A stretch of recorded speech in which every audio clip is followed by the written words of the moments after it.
All right, everybody, welcome to the Barn Burner Breakdown. I'm your host, Fred Tabelli. I'm so glad and happy for my guest today. Made it all the way here from Salem, Massachusetts. Our guest on the Barn Burner Breakdown, please welcome Misha Trubs. That's me. Thank you for having me here today. Oh, absolutely, man. I know I'm kind of dressed like a 1970s Coke dealer. Down on his Why neck. do you think we invited you? I know. Just the prices are plummeting.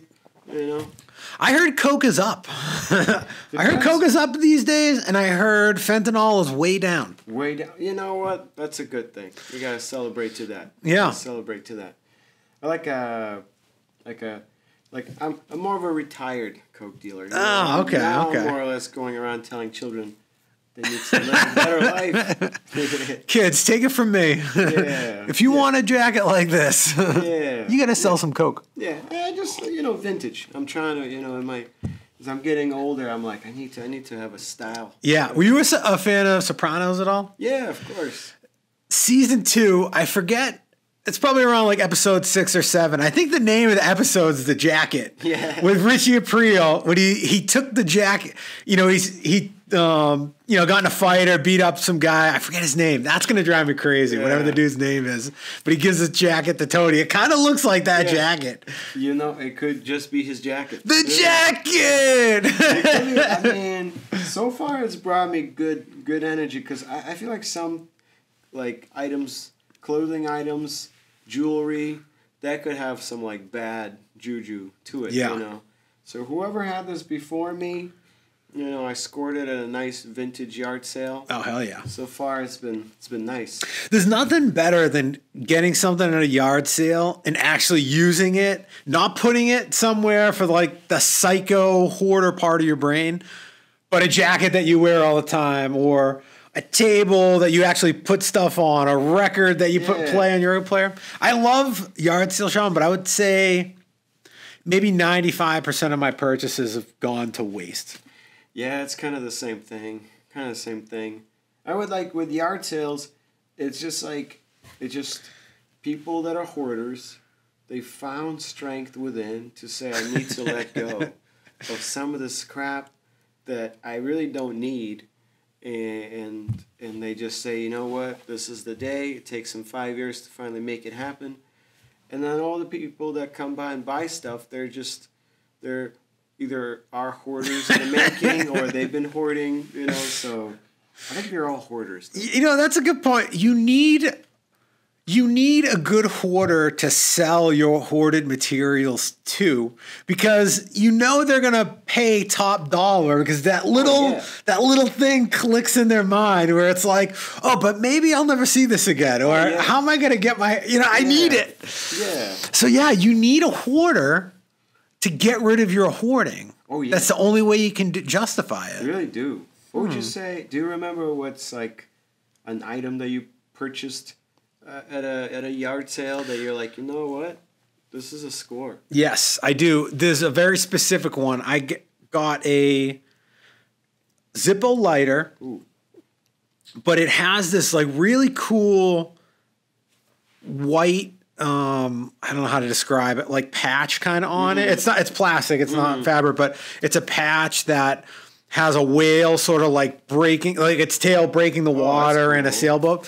And it's sort of like a smaller version of a Zippo. It's not the full one, so it takes up a little bit less room in my pocket. It's from probably the 80s, I'm guessing, from, when you could trade in stuff from Marlboro or, Marble Points or something like that. Probably the same guy that owned this probably. They had that lighter. Yeah, it just looks really cool. So that was one thing that I got for a while, actually. When I started doing comedy, I always had it in my pocket.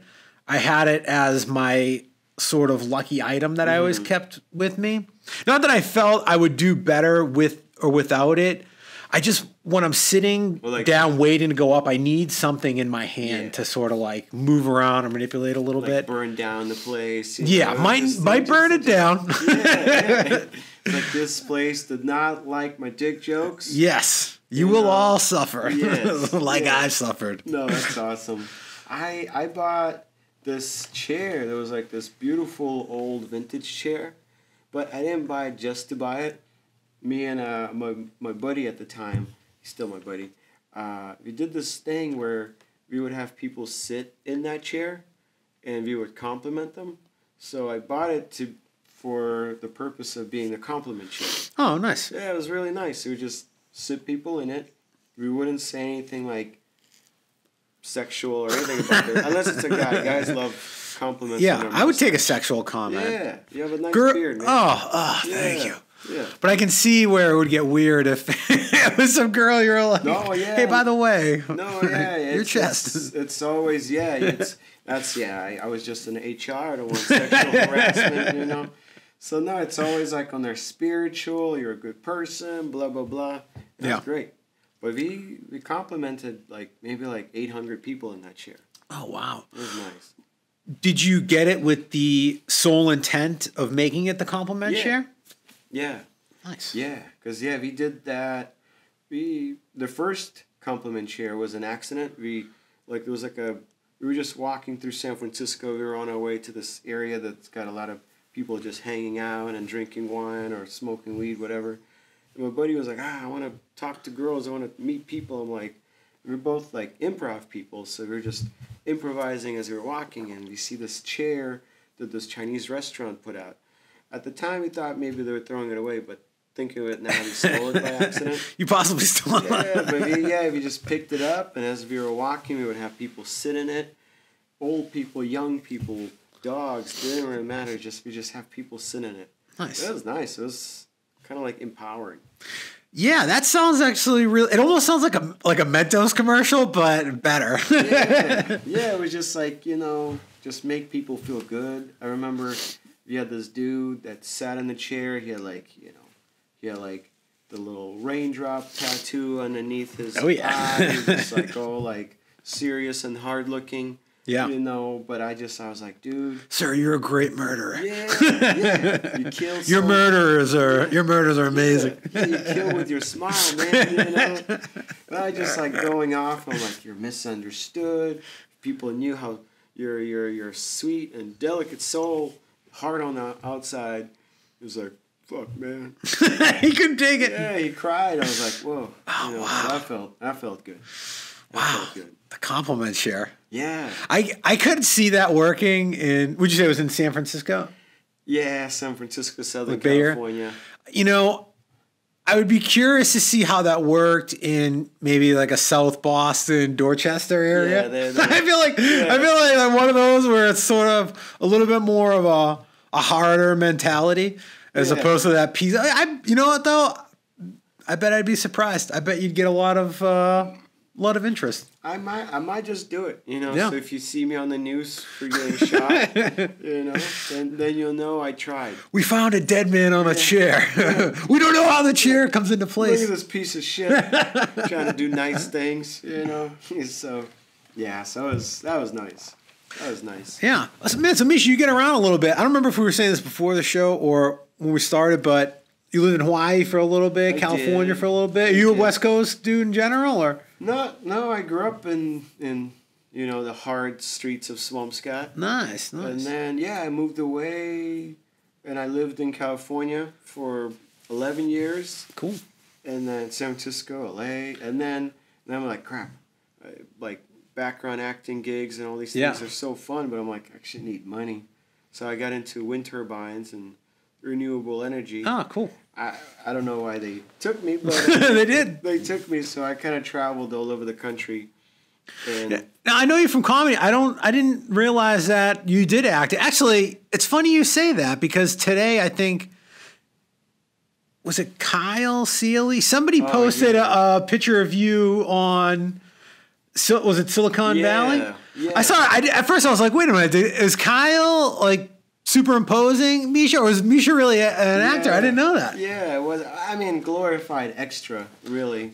But Hey. it's cool. I mean, you live in LA and like you sign up for Central Casting and all these things, and they're like, oh, this guy, you know, because I was always typecast in things. It was like, all right, stoner, homeless guy, techie guy, Coke dealer with the dealer. jacket. Yeah, it's like I was like, all right, you know, I'll take clown guy. Yeah. You know, a guy that looks like he will hang outside of a saloon. You know? A saloon. Oh man, that'd be cool. You know, did you have a favorite typecast role where you knew you'd be, if they were asking for whatever, you knew you're like, oh, I got this.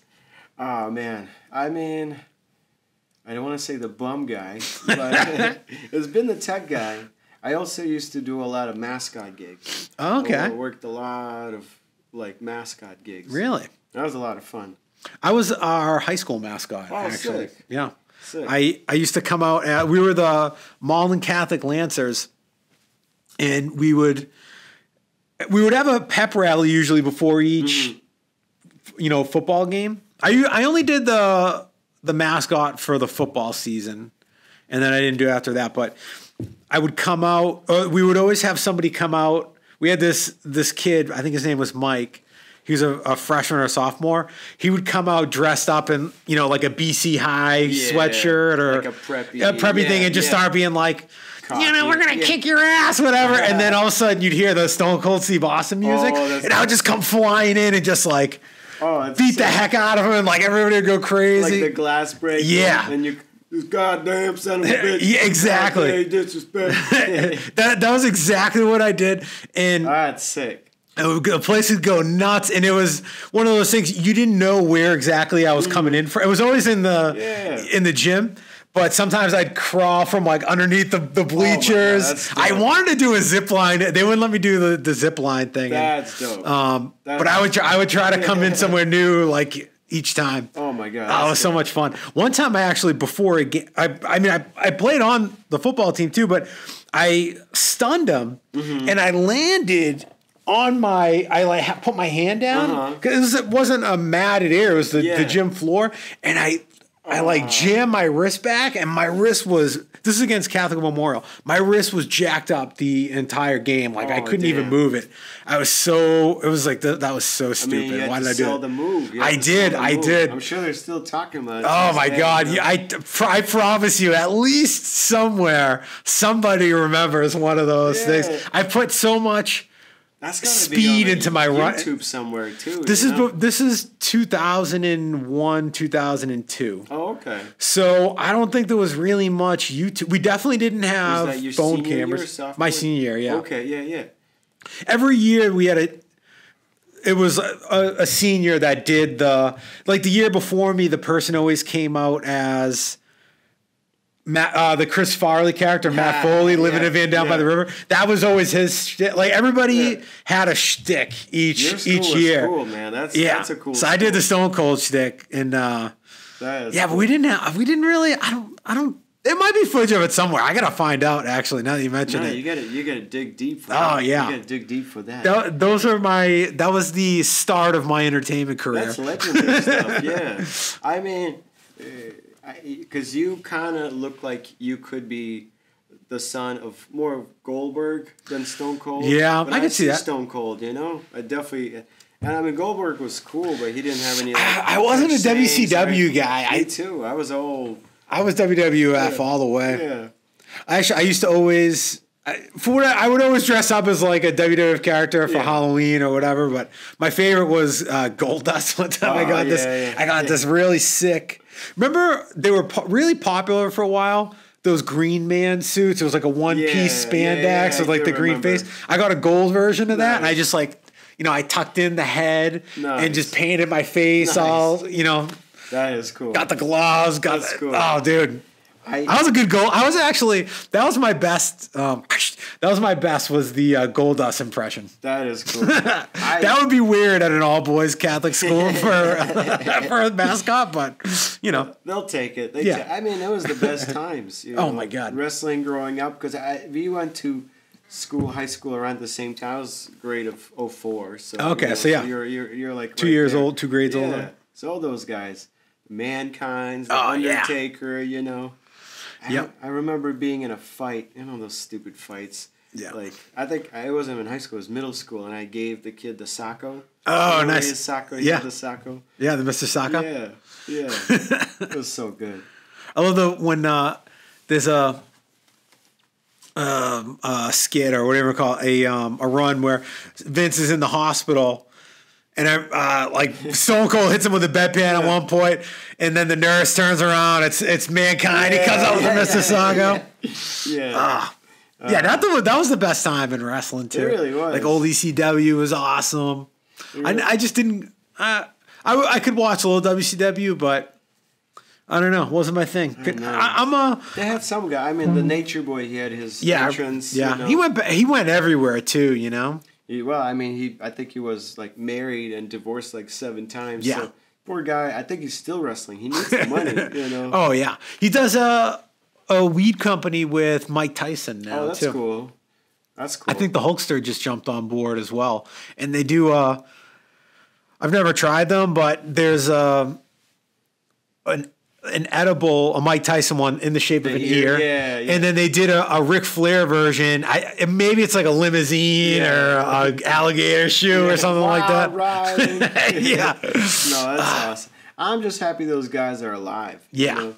Yeah. It's like if they need the money, they need the money. No one's going to pay me to do like ads and commercials like that. At least they got recognition, you know. Yeah. I'm sure a lot of it too is like the love of it. You know, if we in 20 years from now are still getting up on stage, maybe I'm making nothing. Maybe I'm making $5, but hopefully I still have that in me to at least want to do it, you know? Yeah, exactly. It's fun. It's different, you know. You get attention too. It's like nice to go up there and be the center of attention for a little bit. Yeah, you know? it's joyful. And they love you. It's as opposed to you're a center of attention and they're laughing at you. Yeah. And you're like the butt of a joke. So I mean, it's great.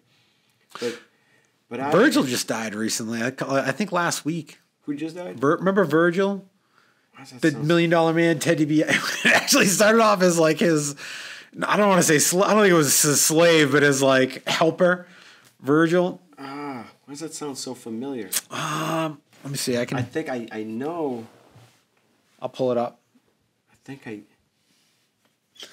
He had a couple of runs. He had a little bit of a run with the Repo Man, who was, I think, Smash from the Demolition. Let me see.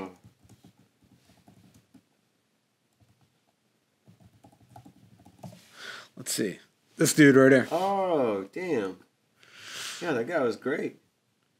He's famous for making everybody pay at least. It was like if you took a picture with him or if you saw him on the street, it was like $20. You know, you couldn't. That's cool. You couldn't. He didn't do anything for free. He kind of looks like that meme of the big black guy Oh yeah, on the couch. You know. Yeah, Carolina told me what he's called. Yeah.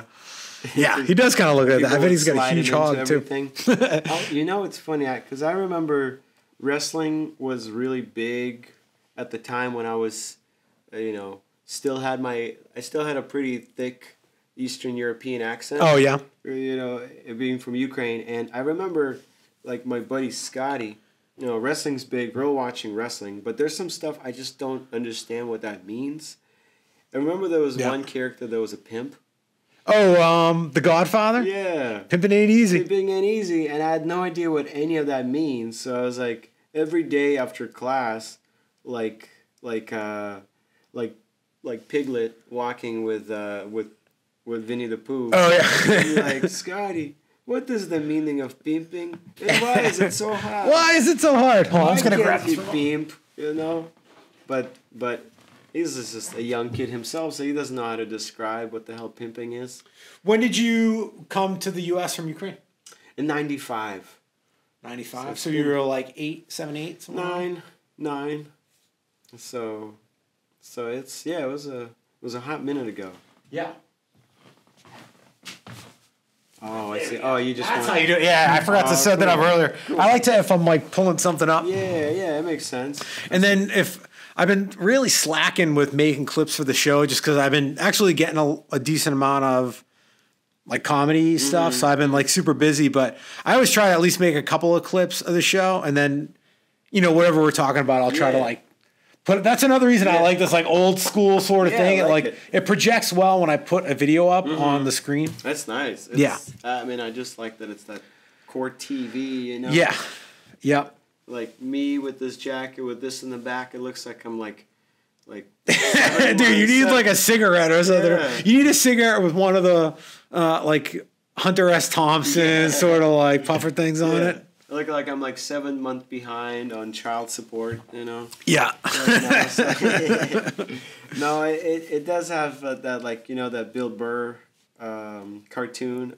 What is it? F is for Family? F is for Family. Like, I don't think I've actually ever watched that. I've heard good things. Is it any good? They're great, but it's like But the dad kind of dresses like this. Oh, yeah. So you put this on, you kind of get the like 70s anger dad that just starts to bubble out. Yeah, I could see that. Especially, it's got like a good lining. So man, if you start to get a little bit too hot, you're like, oh, Jesus, I'm sweating my ass off. Although I guess we talked about this before we started, but you were at Encore, I was at Encore, we missed each other, but I was wearing this. Oh, you were I would have recognized you for sure. Yeah. Yeah, we were talking before the show. I went to Encore Saturday night to watch some of the prelim fights for UFC 299, and Misha also went to Encore. We just missed each other, which is kind of crazy. But I know. Man, and you were there specifically to watch the fights? Yeah, it was good buddy's birthday, and he's obsessed with fights. Oh, so nice. You're kind of like, all right, you got to go. I even bet. It was like good timing too. It was great. Yeah, it was great. It's amazing how it is. It's like when you bet on a fight, you just care that much more. I know. You know. Did you win your bets or did you lose? I did. Who'd you won bet? Both the fight. The first one was, I believe, Maladina. Yeah. Jack Madalena. Yeah, Jack Madalena. That was an amazing fight. Yeah. He kind of unloaded at the very end. Yeah, I think he was losing that fight until the end. He kind of was. And you know what sucks? I like it's Jack Della Maddalena. Yeah. I can't pronounce his name for shit. So he's a Aussie fighter, and I had a 7-leg parlay. The only fight I lost was I actually had Gilbert Burns over Jack. And I thought I could have won either way. And I mean, he completely sealed the deal. The dude just so slick with his hands, just like unfazed, moving. Burns was great. I mean, he looked like he just had so much muscle, and he was sweating so hard in the first round. He just looked like he wore himself out a little bit. Yeah, a little bit. It sucks saying that's like, oh yeah, the old guy lost. I'm like, that guy's like 2 years younger than me. I know. I think he's 37 or 38. Yeah, something like that. I thought he was younger than that. I try to adhere to the rule.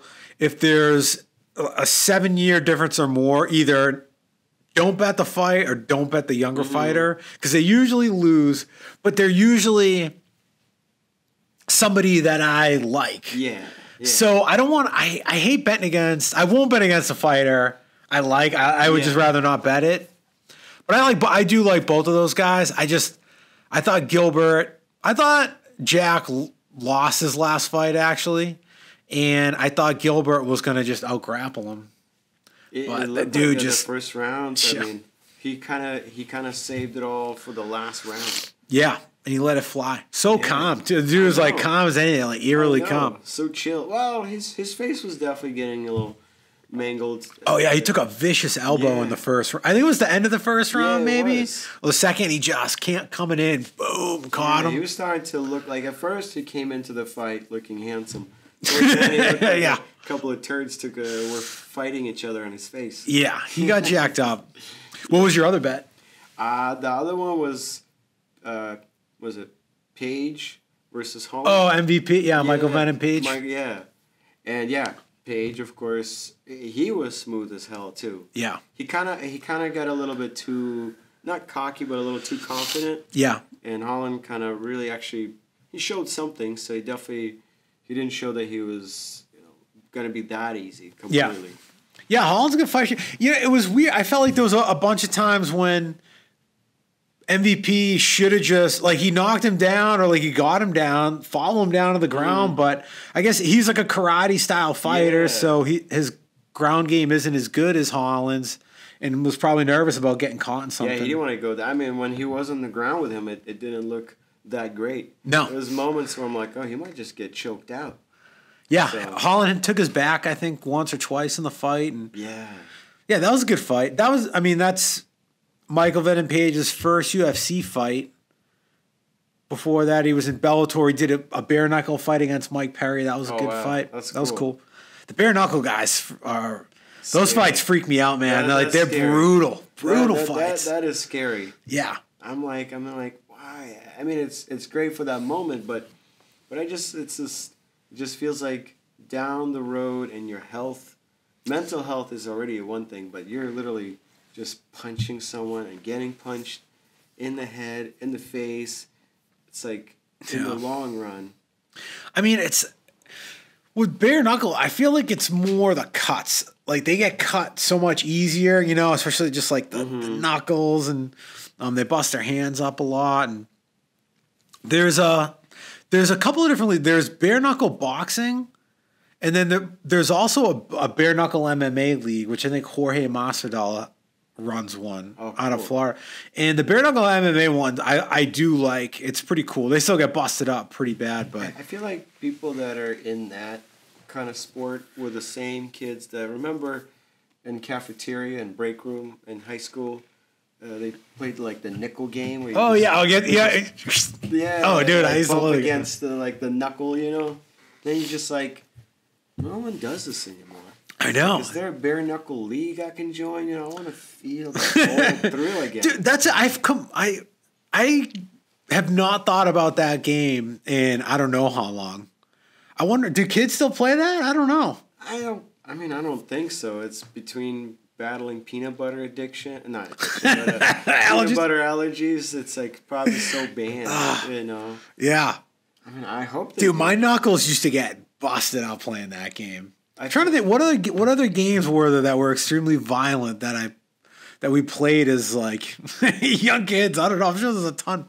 I mean, God, Foursquare wasn't that violent. Remember, when I think of the knuckle, I think of this is not necessarily violent, but that game, like you do the paper mache, you know what I mean? Whatever that thing is. I don't know. It makes me think of that. It was like right around that same time. Rubber bands? No, it's not really that violent. We used to play that game where like you have your hands out and you like try to turn and slap. Yeah. You know what we used to do? We would punch each other when it was our birthday. Yeah, punch each other. Yeah. We would play similar to that. We would play this game called Red Light. In the back of the bus there was the red light above the exit window, and you had to run through the gauntlet of just like getting slammed until you like reach the light and touch it, and then everyone would stop. But that was a good game. Yeah, it would just get wailed on. That sounds like Squid Games almost. That sounds like it was very. I've never actually seen Squid Games, but it's very. I know of it, and it was very Squid Game-ish. Yeah, that's what it sounds like. Just no real point to it, no real objective. Just trying not to get punched. Isn't that just so sad? With telephones and technology and cell phones, it took away the pleasure of violence that we got to enjoy as children. I know. Just hurting each other was a beautiful thing back then. Now it's just about the phone and I know. Cyberbully each other. I gotta be better about my phone. I'm definitely on it way too much. I usually, at least when I'm at work throughout the day, I'm not on the phone. But when I get home, it's almost like overload a little bit. Now I'm like, and I didn't have social media until I started doing comedy because everyone was like, "Oh, you need to like get an account so you can try to get booked or like send messages out." Man, I'm wondering like what does it actually do for? How much does social media impact my comedy life? And probably not even that much. I don't know. It takes away so much. I mean, I know it's the only addiction I got. I mean, I don't have any alcohol or drug or Yeah. I wish I had a sex addiction. That'd be cool. You know? So, but yeah, it's like the phone, which is why I'm doing this sleep study. Yeah. Oh, dude, tell us about your sleep study. So, how long ago you did phase 1 already? I did phase 1, so 7 days. You know, I wear this device so it monitors everything. You know, like my heart and I guess the things around me. I feel like it does more than that just because, like, this thing costs $8,000. I'm like, what the hell is inside of this thing? $8,000. Wow. I always feel like it's listening. Yeah. I love you. Everything's great. But yeah, the first 7 days, it's like no coffee, no alcohol, no drugs. You go to sleep at a certain time. That was like phase 1. And now I have to, like, document everything I'm eating. Yeah. Take a picture of it, like what's in it, and all that stuff. And after 10 days, I go to Harvard Medical. Yeah. And I go there for 5 days, and no phone, which part of me kind of likes it, but in a way, at the same time, you're like, ooh, no outside contact, no nothing. You know, I'm gonna be in a room with cameras on me. I do sleep, but I won't know what time it is. Oh wow. Day it is, apparently.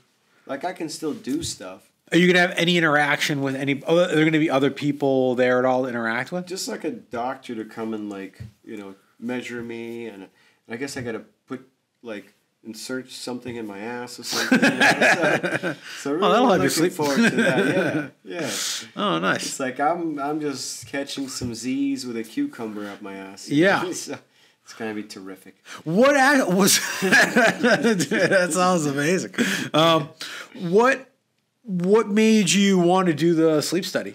Well, 2 things. 1, I need the money because it pays pretty well. Yeah. 2, I was like, it's nice because it's for research. It's for people. I don't have sleep apnea, but they need healthy bodies, and they're trying to study sleep apnea.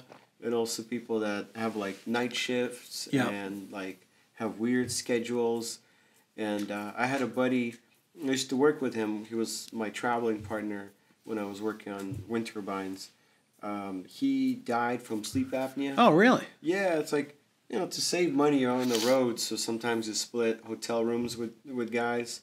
And you know how different people snore. You know, some people snore because maybe they're a little too chubby. Some people maybe have a broken nose. Yeah. Some people it's, you know, seasonal thing and their nose is stuffy. And some people, they just snore like their heart is, like, struggling. And you're like, dude, go get it checked. Look into that. Yeah, go get it checked. Oh, sorry to hear that, man.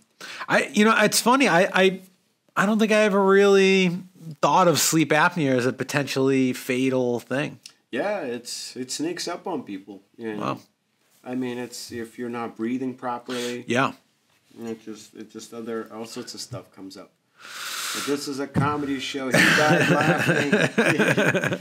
You know, so yeah. I mean, it's a nice little thing. Try something else, and also just want to see what it'd be like to literally be in a room, away from my phone, away from outside contact. You know, I'll have some notebooks. I'll have some. Oh, that's good. So they're gonna let you have notebooks and like regular books or whatever. Oh yeah. There's there'll be a TV and stuff and all that stuff. So, and there's a bathroom. So if you're like, man, I gotta beat off. How else are you gonna go to sleep? How do I keep time? You know. So no, I probably won't even do that. It's like when you know there's cameras on you, you're like. You gotta be. That's weird. You're a true sex addict. I'm like, I don't do fucking watching. I gotta snap the old sock over the camera. Yeah. Sorry, buddy. I need a minute. Yeah, just like it's all dark, but they just see my glowing raccoon eyes, like that Chappelle skit. Yeah, you know what you're talking about. I know exactly what you're talking about. Yeah, like just. So that'll be for 5 days. Well, it's 5 days and nights. Then 3 weeks will go by, and then I'll go back and you do it again for another 5 days and nights. So yeah, we need to have some kind of code word. So we do have the code word. Actually, I'm not going to say it. Misha and I, we were talking about the sleep study and if he potentially will get taken over by mind control or some other outside force. So we have a secret code word that only we know that after his. Actually, I don't know if I want to ask you after the first 5 nights. Maybe after the second round, because who knows we could go wrong in that time. That's true. Okay, all right. You need to have like a double code word. I know. I'm already like, did I remember what I think I remember what it is. I actually don't remember. So okay, all right. Damn it! Now we need to. I'll tell you off camera. So. Okay, good. Because I had the code word with so many different people. Wait a minute, unless Misha's already been taken over when they put on the watch. That's what I'm a little worried, because this is kind of what's controlling the show. Interesting, you don't remember. Yeah. Oh, shit. I know, yes. It's almost like, what the hell am I getting myself into? But it's all for science. Yeah. You know, and money. And money. Dude, the money helps. If you get that would be a big commitment to not get paid for. Yeah, it's 2 weeks. I mean, it's more than 2 weeks worth of work. You're also agreeing to wear the watch and you're giving up data. Yeah, but that's significant. That's a significant amount of time. And there's some stuff that you can't do, like the whole don't drink, don't smoke, no chocolate, all these little things. They're probably healthy anyway. Yeah, it's true. But it's amazing how it's like when when you see it says wet paint, don't touch, all of a sudden, like, that's all you want to do. You want to touch it now. Yeah. So now I'm like, I want chocolate. I want coffee. I want these little things, Dude, coffee's tough. I could, coffee and chocolate for me, I can go, no problem not drinking or whatever, but I have at least a candy bar a day.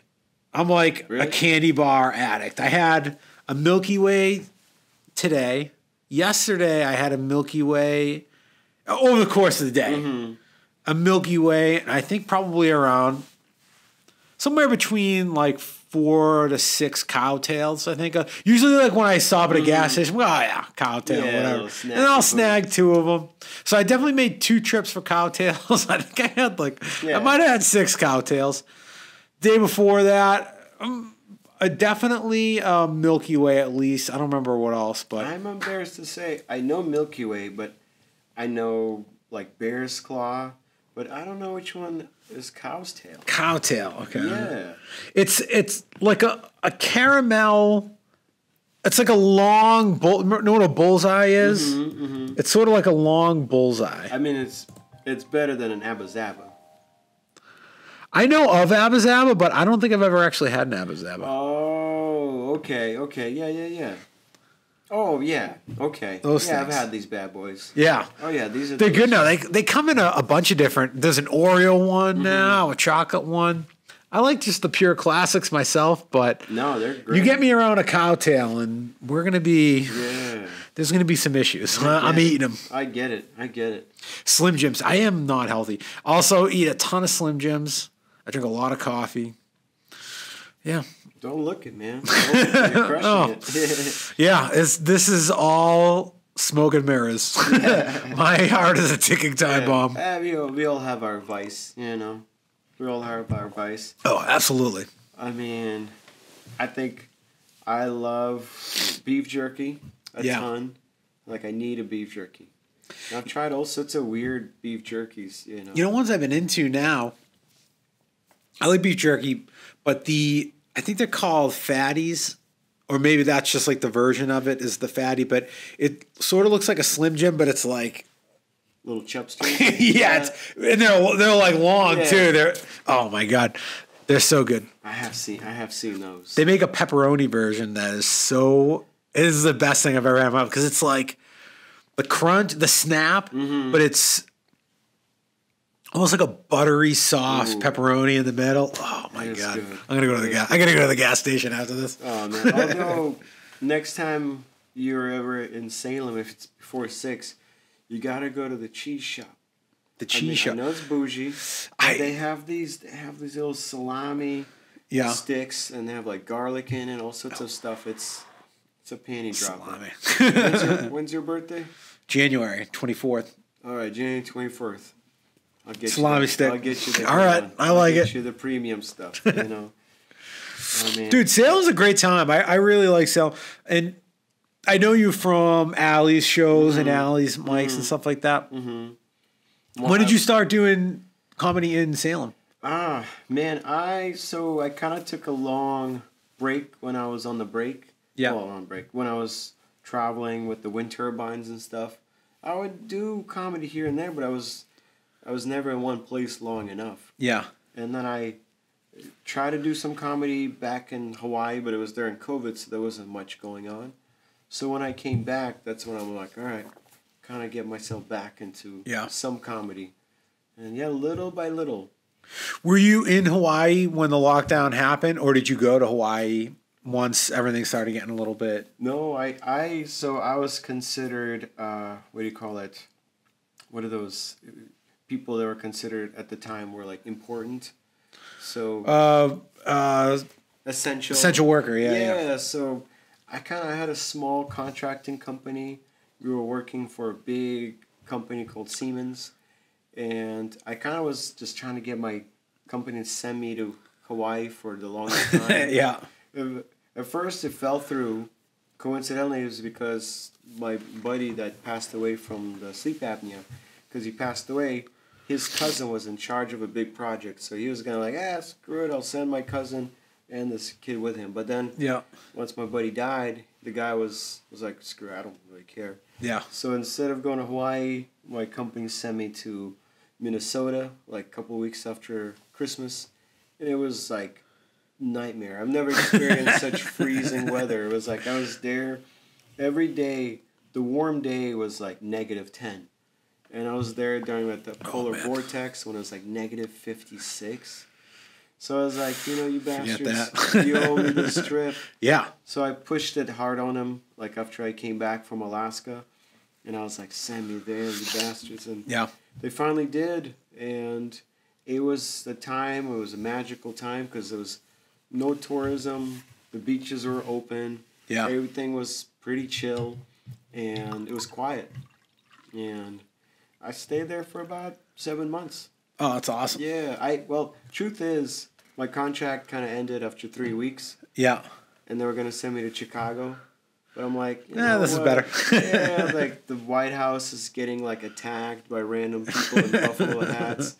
I'm like, COVID is like insane out there.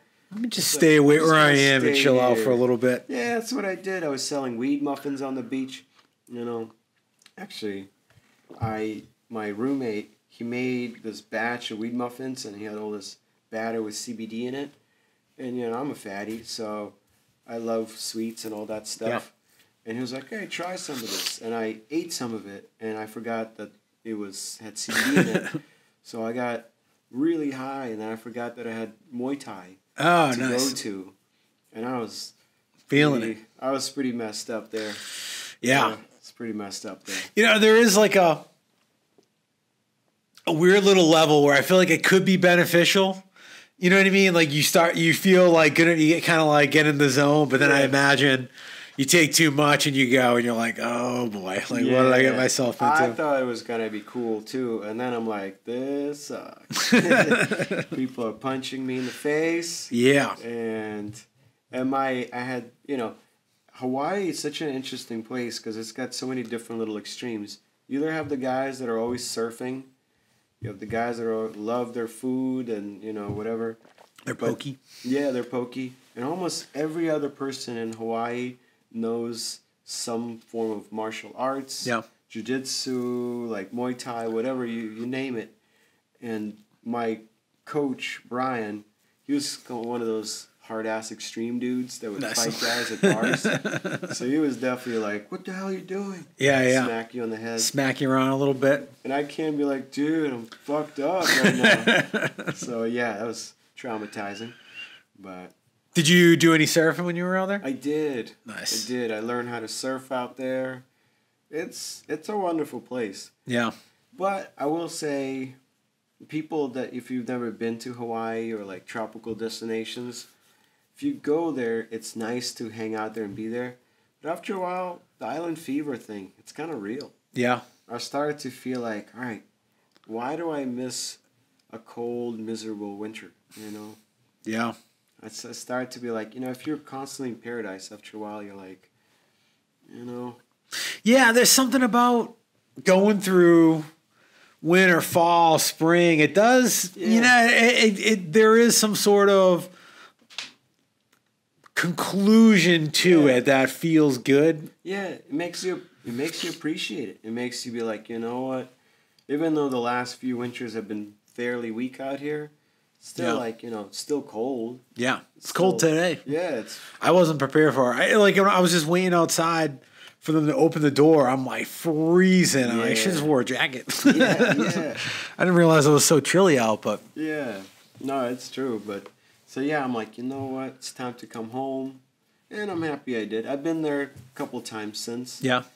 But it just, some places you just go there for vacation, for honeymoons, and then you're like, it's great, but there's just something about home, you know, something about being in New England. Yeah. So like you grew up in Swampscott, so also you grew up sort of near the beach, near Nahant and stuff like that. So there is that allure to Hawaii where, oh, it's like the beach and all this stuff. But if you're also like around the beach in New England or wherever around here, it's still like awesome. You know what I mean? So it's. Oh no, it spoiled me out there, and for a while I'm like, damn it, I can't look at the beaches the same. Oh yeah, not the same, but and I'm like, we just want to come home. You know, people insult you and call you names. I'm like, it's good to be home. The camaraderie of it. Yeah, yeah. And so that's cool, man. Yeah. Do you ever try? I always see surfers up in Hampton or what's next to Hampton? Is it Salisbury or like Rye, wherever? Like on the north side of Hampton Beach, there's always like surfers and stuff there. I always tell myself I'm gonna try it, but I never do. I feel like I would like surfing. I haven't done it here on the East Coast yet, but it is super freeing. Yeah, there's just something about it that's just so nice, you know. I have this contraption called a one wheel. Mm-hmm. And like the bike, like the one that you're like. No, it's sort of like a skateboard or a snowboard setup. You stand on it, but it's just got one wheel in the center. It's like the big wheel. The big wheel. Oh, yeah. And they say it's very close. The motions anyway are the same as surfing, and I love that thing. I take it out. You know, not right now as much because it's cold and you can't really get it wet unless you have a special kit on it, but that makes me want to go surfing so bad. Just to be able to do that out on the water seems like pretty cool. It's awesome. If you can stay up without, even when you fall down, it's not that bad. Yeah. You know? It's so freeing. I did this past summer. Actually, that's so funny we're talking about. I'm wearing this Idaho shirt. I went to Idaho over the last summer break we were in Sandpoint. Oh, okay. And I'm in love with Idaho. Idaho is awesome. I love Idaho so much. My father-in-law lives in Vegas, so we went out to Vegas to meet up with him. Sick. And then we went from there to Idaho to go to his girlfriend's family, like rent out a lake house. Northern Idaho, southern Idaho? This was this is closer to Washington, so it was. Okay. We actually flew into Spokane and drove about 2 hours. Yeah. And the lake was awesome. It was so beautiful. We did a ton of wakeboarding, and I was like, "Oh no, not wakeboarding. What's it? It's like wakeboarding, but you're not strapped in." It's dang it.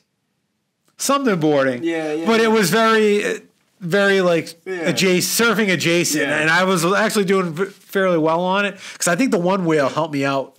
And ever since then, I'm like, all right, I got to go out to Hampton in the summer and try it. Yeah. I just don't. It's like time, man, right? It's like, how do you find it? It's like finding time to do stuff is hard. I just remember this kid I used to work with. His name was Matt. But we called him Mississippi because he had that accent. He was from Mississippi, and he just loved being outside by the water. And he'd be like, and we would go out to the water with the lake and the boats, and we would do waterboarding. You know, we love waterboard for hours. It's like, you mean wakeboarding? Like, you know, it's like he kind of like he knew Yeah. What you were saying is like waterboarding. That's that would be what torture, sir. people torture. Yeah. It's like we're explaining to them nonstop. It's like, I don't know, man. I'm used to calling it waterboarding, so I'm gonna stick to calling it waterboarding. Yeah. So all right, okay. That is something completely different. Yeah. But we get what you mean. Yeah. Oh my God. Well, Idaho is beautiful. Yeah. People- I never thought of Idaho as like a place to go. I never really even just think thought of much about it. potatoes. Yeah, you think of potatoes.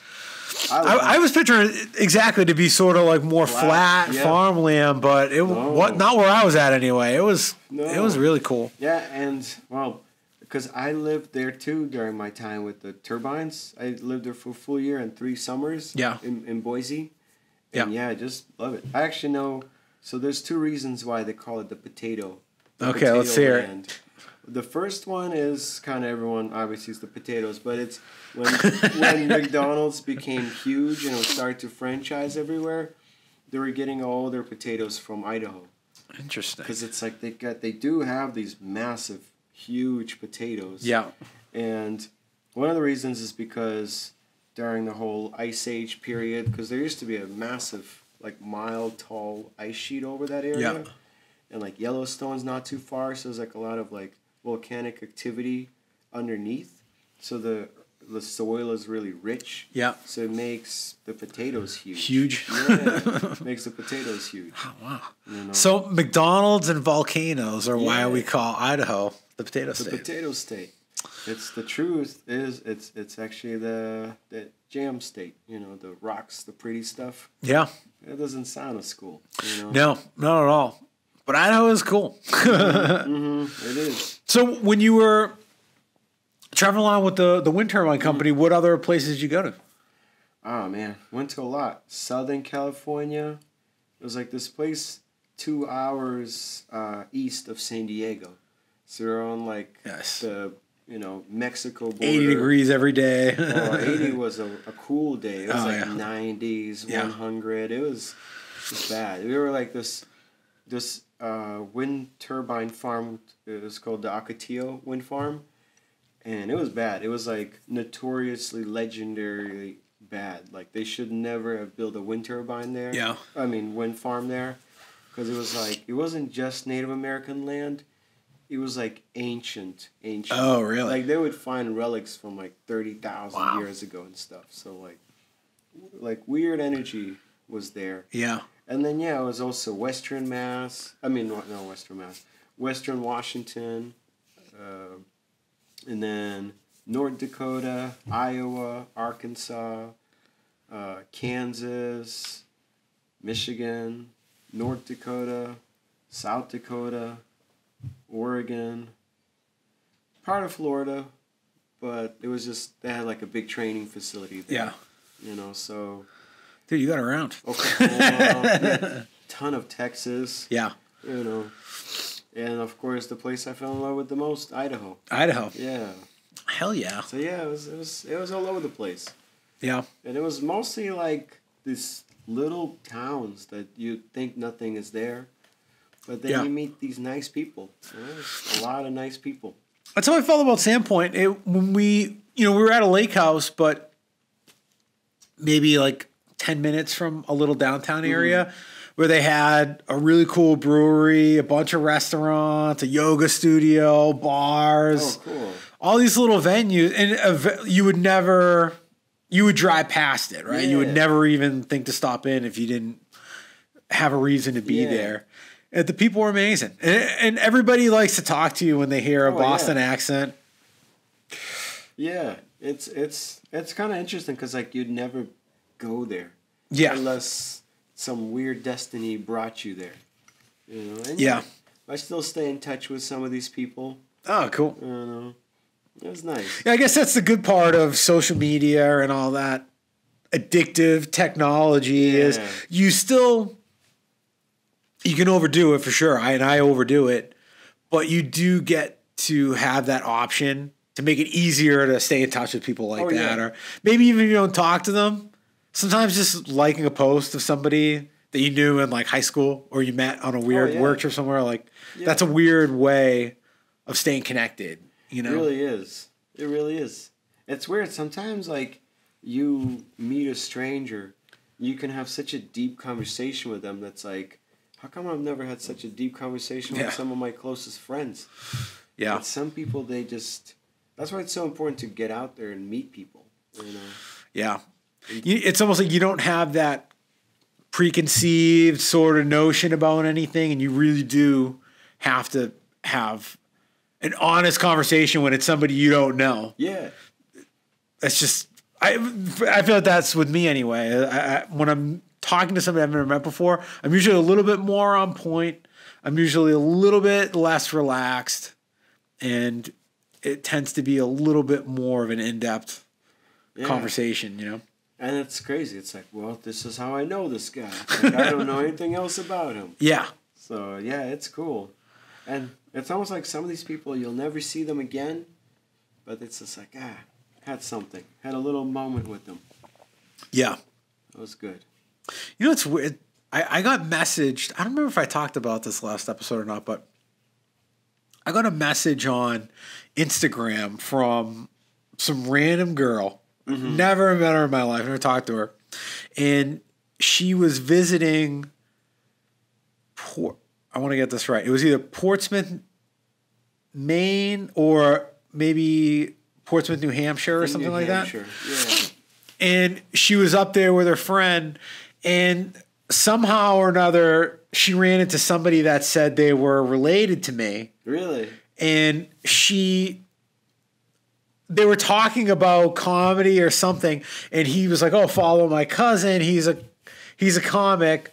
So she followed me, and randomly, a couple weeks ago, she messaged me saying that she was looking for the friend of my cousin for who knows, like, what happened. Like, some really random thing. I'm like, well, what, do you remember his name? Do you remember my cousin's name? And I was like, I could be getting scammed right now at this moment. Your cousin, the Nigerian prince. Yes. Yeah. You mean my cousin from Nigeria? Yeah. Is he in trouble? Yeah. Is he in trouble? How much money does he need? Those jerks, they're always after his money. But this is the weird part about it.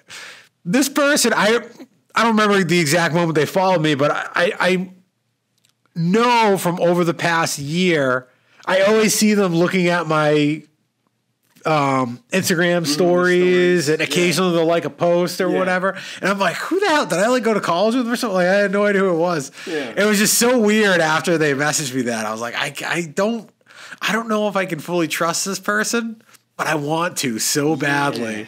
Yeah. No, I wish. Most of the time people message me, it's to get me into some crypto stuff. I'm like, all right, what's going on here? Dude, I put this rolling table up for sale on Facebook Marketplace. Mm-hmm. I never used Marketplace before. I just started using it. I had a bunch of stuff in my basement that I'm trying to get rid of. Mm-hmm. One of them's a rolling table.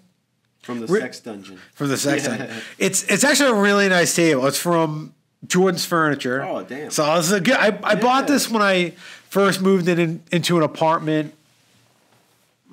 This is it's probably like 10 years old. Mm-hmm. Maybe not, maybe like 7 years old. But still in like great condition, good quality. So I put it up there, and then I put it up for $40. I think it was like 300 or something, but whatever, it's Marketplace. Yeah. So $40. And this lady messaged me about if it was available. She offered me $25. And I just took the offer. I was like, whatever. I was like, that's fine. I just want my wife.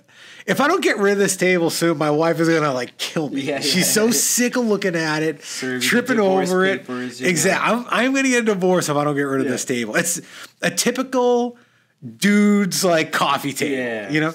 So if you just had a yard sale, you would. I need a yard sale. There, But this lady messaged me about. I said, fine, deal. And then we're going back and forth about a day to pick it up, blah, blah, blah. And I just got so sick. I just ghosted her. I was like, I'm not, I already given you a bargain on a bargain. And this lady will not stop messaging me about finding ways to reach to you. Yeah, but not in is it still available way. Now she started oh, you're not going to answer me, huh? That's cool. This weird stuff. But she wanted me to leave the table so she was like, have you ever heard of like the honor system? Like, leave the table, I'll leave the money. I'm like, no, how about not? Like, I'm not giving you my address. Yeah, and it's I don't know. weird with that. It's just like, look, why don't you just meet me with somebody?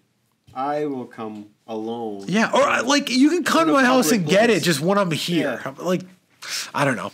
Just don't lecture me about about the honor system. You know, also, in your profile, you look like you're like 25 years old. Like, I grew up around the honor system. There's no more honor system anymore. You know, like those days are over. At least it was a real person. When I was maybe trying to sell this camera on Facebook Market, I get like, message from like this white girl that looks like in her early 30s, late 20s, but it's like she wants to pay me in a certain way, and it's like all right. I'm like, I don't know if this is a real person. What's the number? Like, all right. So it's like, can you call me so I can verify? It's like, and then they call. It's like, yes. This is like, wait a minute. This doesn't sound like a white 20-year-old lady. It's like, I am her boyfriend. It's like, I don't know, man. So many scams. God damn it. Technology. You give us so much. I know. But you try to take so much away from us. I think the only reason why we're mad is because we're not good at scamming people ourselves. I got to get better at my scams. Yeah. I used to have a really good scam. My dad taught me this. I grew up in Malden, like right across from. Remember the Revere movie theaters? It's gone now. It's like a big Amazon building. Amazon place. Yeah. But when I grew up, it was where are teenage boys supposed to get hand jobs? I know anymore, the old popcorn trick. Yeah, I've never tried the popcorn trick. I probably would fail miserably. But I've done it to myself just to see why if not. it works. If you do it to yourself, they call that one the Pee Wee Herman. The cop. I mean, it's kind of cool in a way. You get the popcorn, obviously the butter. Built-in lube. Yeah, it's kind of uncomfortable, but it's manageable in a way, And then you set up mirrors around you, so when you do it, it's kind of, you catch. I'm gonna look into that, I guess. Yeah, just do it on a night, maybe when your wife's out of town. Oh, dude, away. That's a funny thought. Yeah, my wife walking into me doing the popcorn trick to myself, surrounded by mirrors. It's for research, Babe, I'm in a sleep study. They need to know. Yeah. Like, does this really work? It's for Mythbusters. Yeah. Yeah. Can you bust the nut in the cup for the Mythbusters? How many? Yeah. All right. Yeah. I like it. Yeah. Sorry about I don't know if she'll like it, but I'm in. Yeah. She will. That's probably what made her fall in love with you in the first place. I think so. I like to think that there's some element of popcorn and masturbation that just attracted her to me. I think so. I would think so. I hope so. Yeah. Oh, yeah, but sorry. So we got a little distracted. Where the what were we Revere talking Theater about? Used to be. Oh, my old scams. Yeah. Yeah. So I would go and, there'd be like, say, like 4 of us or 5 of us or whatever. So you go, you buy 2 tickets. I know. He used to do that 2 tickets. too. He did that too. Now the 2 you go are waiting in the bathroom. Yeah, exactly. Yeah. You come out, hand out the ticket, hand out the ticket. Yeah. Bada bing, bada boom. Yeah. That was it. That was scam. And then also my buddy Malin worked at the movie theaters. So he would just open he would do like his cleaning rounds. There's an emergency exit, but there's no alarm to it. He would just pop it open, put a little like those little wooden stoppers that they have, wooden blocks, and you just walk right in. No, I have a feel because I've spoken with other folks, dudes around our age, and it sounds like their crew would do something identical to what your crew did, to what my crew did. It makes me think, I'm like, oh, that's probably why Amazon owns those places now, Yeah. Yeah. The best of it, like if you learn a new scam from another crew. Yeah. Oh, man. If you were poor. Yeah. Just poor peasant children growing up in suburbia. Yeah. I know. You made do. You found a way to have fun. Like exactly. it wasn't as, I feel like now I really am getting into my like old man frame of mind right now. Like it wasn't as easy to have fun. Yeah. I know it wasn't as easy to have fun. Like you really had to like do something. Yeah. You couldn't, if you just sat around doing nothing, you went insane. Really like you had to have at least a friend to like to go. You just go do something. You do the suburbia hood rat shit. You know, you do water ballooning. Yep. You do snowballs. We lived right behind. Also, where I was at in Malden, it was like right on the Revere border, and there's like this little man-made ravine that was very highly polluted. I'm sure there's like cars in it and whatever. But if dead bodies. Dead bodies. Oh, yeah. If you went past the cars and the dead bodies and you stayed on the trail, it brought you to Oakdale Cemetery. Oh. And you could do crazy water balloon fights in the cemetery, cool. Just like hide. That was always a cool. Like that, we always hung out at the cemetery, and then if it was nighttime, we'd go to the mall. And that's what I mean. I hung out in cemeteries and malls my whole life. Yeah. That's just what I did. Yeah. Square One Mall. We didn't discover girls yet, you know. They gave us anxiety. Oh my God. Dude, calling a girl on the phone was the most terrifying thing ever. Yeah. There's no text message. No. You had to call. You had to pick up the phone, dial all like. Well, at this time, you know, you get to the 6 out of the 7 numbers, no area code needed. Razor phone. Yeah. You just get ready, like, am I going to hit the last one? And then, I can't do it. Nerve-wracking. Oh, dude. I called and hung up on so many girls that I just didn't have the balls to say hello. Yeah. So many times. And then you come to find out, it's like, oh, this girl actually liked me. Yeah. I never actually found that out. I was sort of a loser. Me too. Well, I wasn't a loser. You weren't a loser either. I was more of just a class clown, so it's like, you know, but I remember me and my buddies, we were just walking through like Vinton Square area, that's like our version of that, where you have all the stores. And it was like a car full of girls. Nice. They drove past us, got close enough to us, and then they, like, one of the girls yelled out, "How old are you?" The girl, and then they just kind of sped off.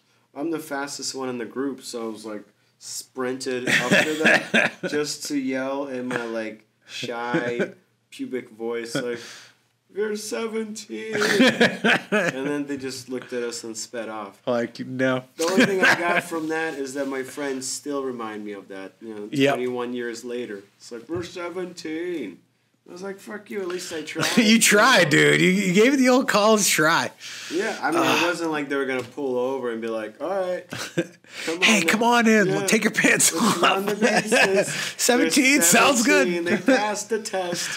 This time, was that Warren? She's only 17. Oh, my God. Those were the days. Oh. You know. At least kids tried. I know. Tried. My son's going to try. I'm going to make him try. Oh, yeah. We'll see, though. I mean, it's there. They got to go through the awkward stages and all that stuff. And you just... So, funny, awkward memories are made, you know? Yeah. You'll never forget those days. No, as terrifying and, like, cringing as they are, it's like, well, you know what? I did something. Yeah, exactly. And my voice is still cracking. Yeah.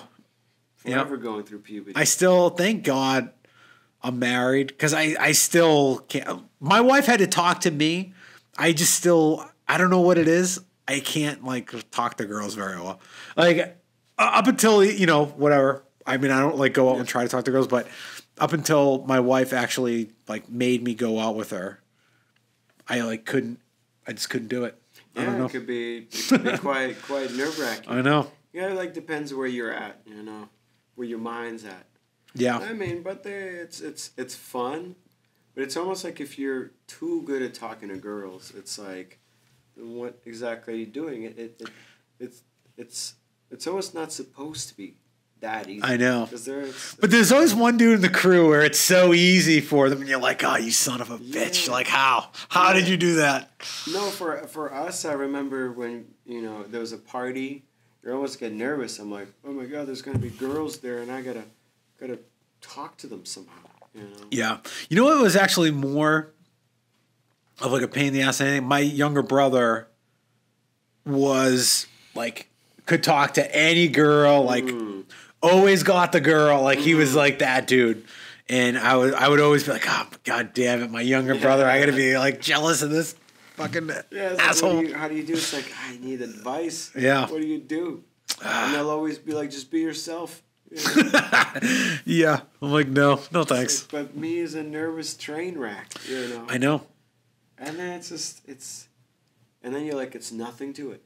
I know. Now, like if I had to go talk to girls now, I feel like I'd be the man. Oh, yeah. I'd be great. I'd be so good at it. Yeah. But now I don't want to. Yeah, I know, right? It's almost like all right, the one thing that guys psychologically want, if you can turn that part off, it's actually really easy. Yeah. Like, just don't think about sex. Don't think about it so much. Yeah, like don't sexualize. Talk to them about life and world and make jokes that are not terrible. Yeah. And all of a sudden you're like, oh, they actually like me and we have some chemistry. That is the epitome of the Chris Farley My Little Pet scene and talking, and like that's it. Like he's making sales, but when you're trying to get a girl's number, you're essentially you're selling yourself to them. It's the same thing. It's like, oh, I killed it. I killed my little pet. Yeah. It's like, damn it. Yeah. That's the joy in things. Absolutely. Misha, I think we got to wrap it up, man. I think we're over an hour, but dude, thank you so much for coming on, man. I had a great time. Man, me too. Do you have anything that you'd like to plug? Any shows or any social media or anything? I mean, I do the Moth a lot, the storytelling show. If you ever want to see me or meet me, come. Where's the Moth at? So it happens twice a month. There's one at the Armory. Arts at the Armory in Somerville. Yeah. And then the other one is at the WBUR space in Boston. Okay, cool. That's a lot of fun. I love it. I've got a chance to perform there a lot. And, we'll probably be there next week. So, oh, cool. All right, man. Check out Misha at the Moth, man. I love it. Yeah. Awesome. Well, guys, this has been the Barn Burner Breakdown. Thank you so much to our host, Misha. I'm your host, Freddie. And thank you guys for watching, and we'll see you next episode.